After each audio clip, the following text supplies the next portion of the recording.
Hello guys, so welcome back. Today we're going to start talking about the NEC codebook. And first part is the introduction to the NEC codebook. Introduction is very important because it talks about certain definitions that are very important when it comes to dealing with codebook, dealing with the inspectors, engineers, cities, so on and so forth. So the first part of the codebook is Article 90. Introduction.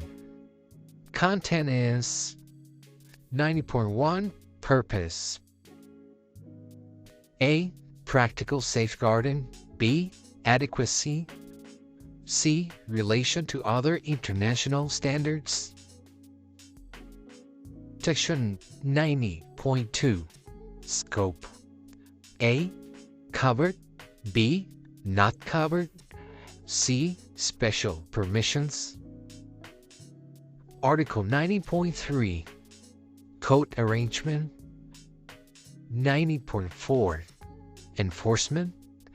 90.5 Mandatory rules, permissive rules, and explanatory material. A. Mandatory rules. B. Permissive rules. C. Explanatory material. D. Informative annexes. Article 90.6 Formal interpretations. Very important. Article 90.7 Examination of equipment for safety. Article 90.8 Wiring Planning. A. Future expansion and convenience. Very important section. B. Number of circuits in enclosures. Article 90.9 Units of measurement. Also extremely important. A. Measurement system of preference. B. Dual system of units.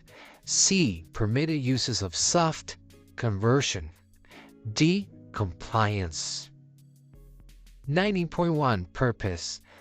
A. Practical safeguarding. Purpose of this code is the practical safeguarding of persons and property from hazard arising from the use of electricity. This code is not intended as a design specification or an instruction manual for untrained persons. Adequacy. This code contains provisions that are considered necessary for safety. C. Relationship to other international standards. The requirements of this code address the fundamental principles of protection for safety contained in Section 131 of International Electrotechnical Commission Standard 60364-1 Electrical Installations of Buildings. Article 90.2 Scope. A. Covered. This code covers the installation and removal of electrical conductors, equipment, and raceways, signaling and communication conductors, equipment, and raceways, and optical fiber cables and raceways for the following. 1. Public and private premises, including building structures, mobile homes, recreational vehicles, and floating buildings. 2. Yards, lots, parking lots, carnivals, and industrial substations. 3. Installations of subconductors and equipment that connects to the supply of electricity. 4. Installations used by the electric utility, such as office buildings, warehouses, garages, machine shops, and recreational buildings that are not integral part of the generating plant, substation, or control center. B. Not covered. This code does not cover the following: installations in ships, watercraft other than floating buildings, railway rolling stock, aircraft or automobile vehicles other than mobile homes and recreational vehicles. 2. Installation underground in mines and self-propelled mobile surface mining machinery and its attendant electrical trailing cable. 3. Installations of railways for generation, transformation, transmission, energy storage or distribution of power used exclusively for operation of rolling stock or installation used exclusively in signaling and communication purposes. 4. Installation of communication equipment under the exclusive control of communication utilities located outdoors or in building spaces used exclusively for such installations. 5. Installations under the exclusive control of an electrical utility where such installations A. Consist of service drops or service laterals in associated meaning, or B. Are on property owned or leased by the electric utility for purposes of communication, metering, generation control, transformation, transmission, energy storage, or distribution of electrical energy. C. Are located in legally established easements or right-of-way. Or D. Are located by other written agreements either designated by or recognized by public service commissions, utility commission, or other regulatory agencies having jurisdiction for such installations. These written agreements shall be limited to installations for the purpose of communications, metering, generation, control, transmission, energy storage, or distribution of energy where legally established easements or right-of-ways cannot be obtained. These installations shall be limited to federal lands, Native American reservations through the U.S. Department of the Interior Bureau of Indian Affairs, military bases, lands controlled by port authorities and state agencies and departments, and lands owned by railroads. C. Special permissions. The authority having jurisdiction for enforcing this code may grant an exception for the installation of conductors and equipment that are not under the exclusive control of the electric utilities and are used to connect the electric utility supply system to the service conductors of the premises served, provided such installations are outside a building or structure or terminate inside a readily accessible location nearest the point of entrance of the service conductors. Article 90.3 Code Arrangement. This code is divided into the introduction and 9 chapters. Chapter 1, 2, 3, and 4 apply generally.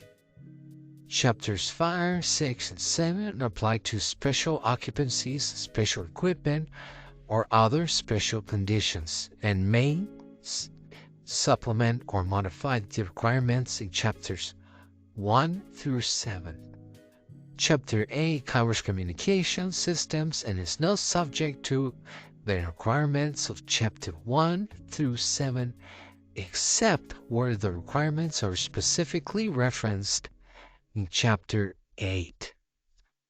Chapter 9 consists of tables that are applicable and referenced. Article 90.4 Enforcement.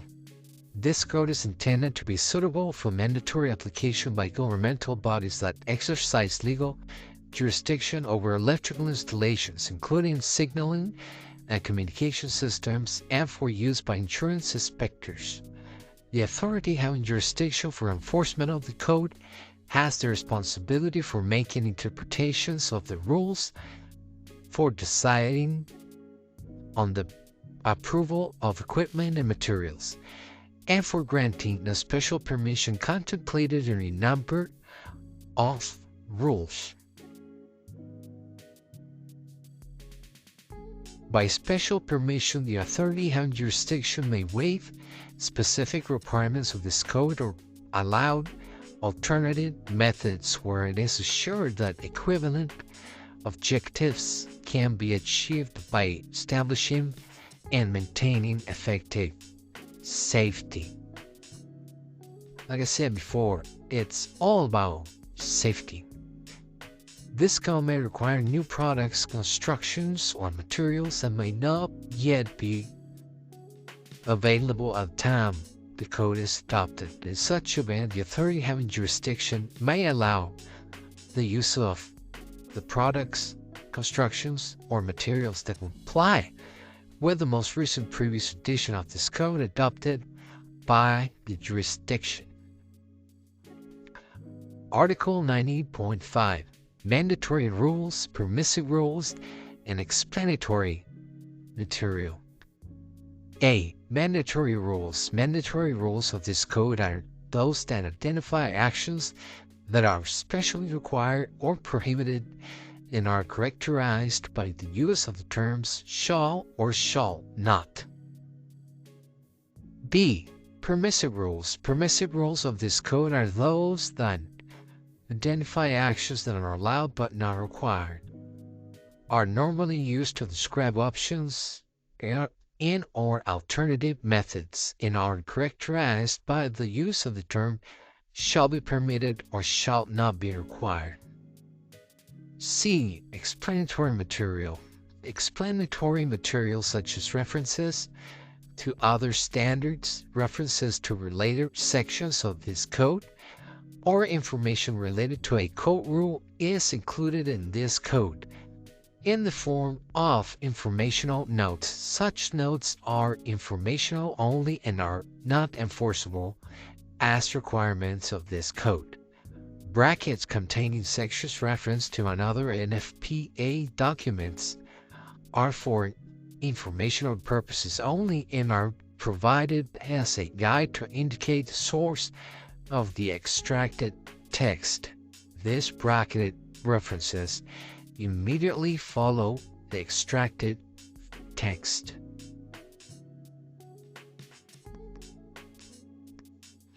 D. Informative annexes.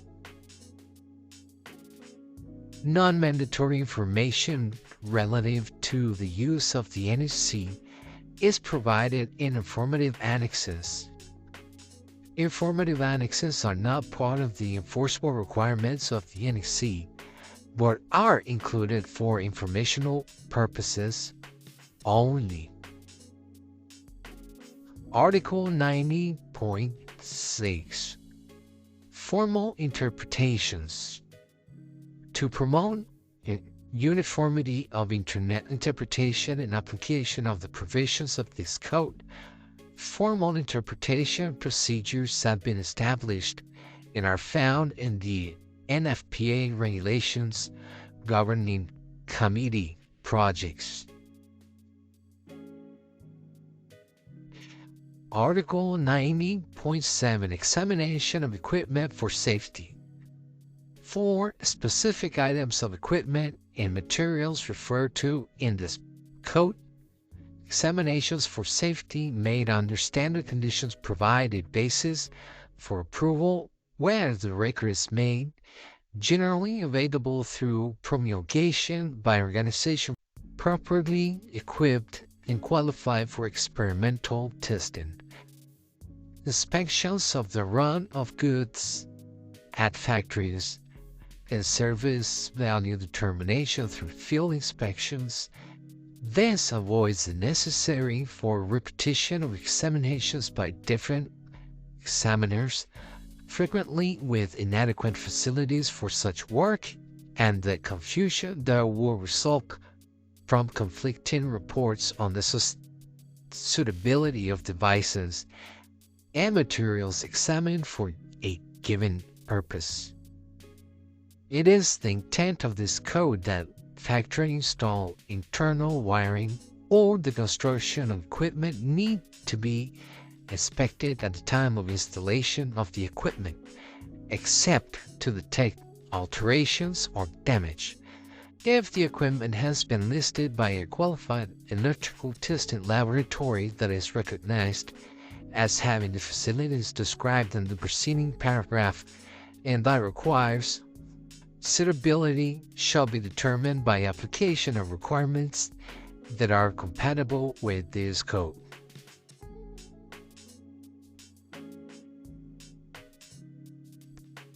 Article 90.8 Wiring Planning.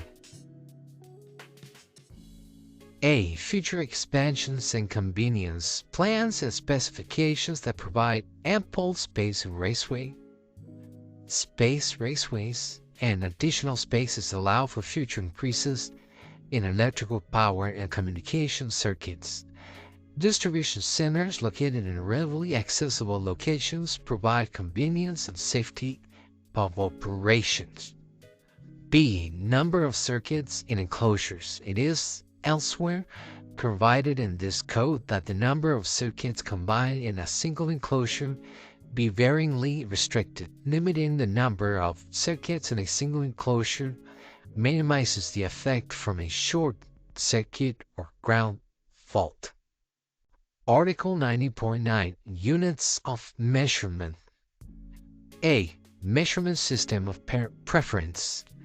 For the purpose of this code, metric units of measurement are in accordance with the modernized metric system known as the International System of Units, SI. B.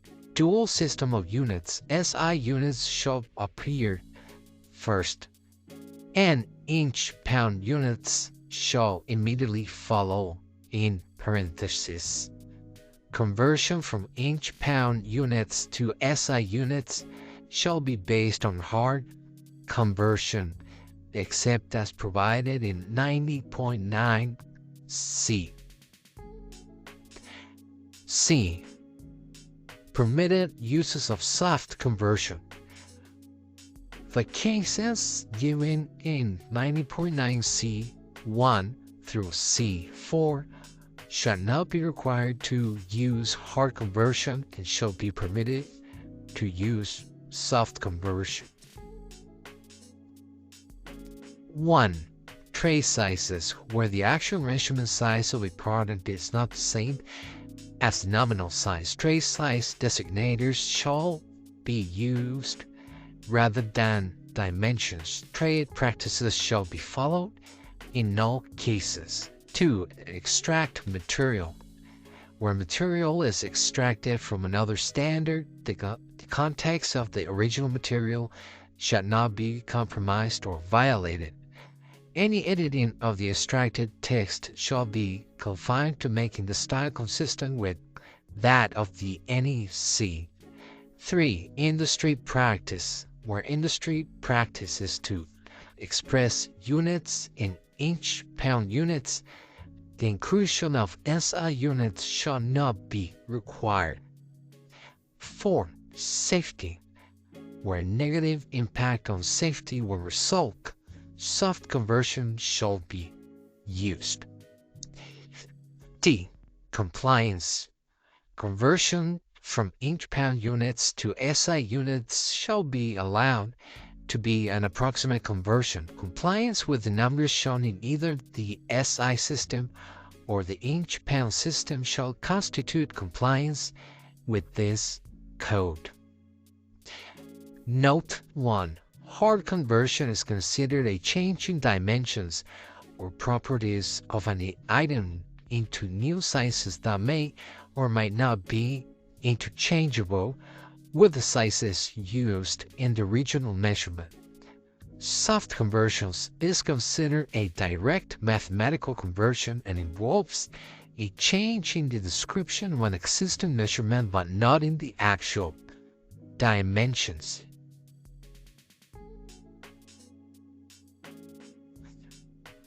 And that is it, folks, for today. Thank you so much for watching my videos. And again, please like, share, and subscribe. Thank you. See you in the next one.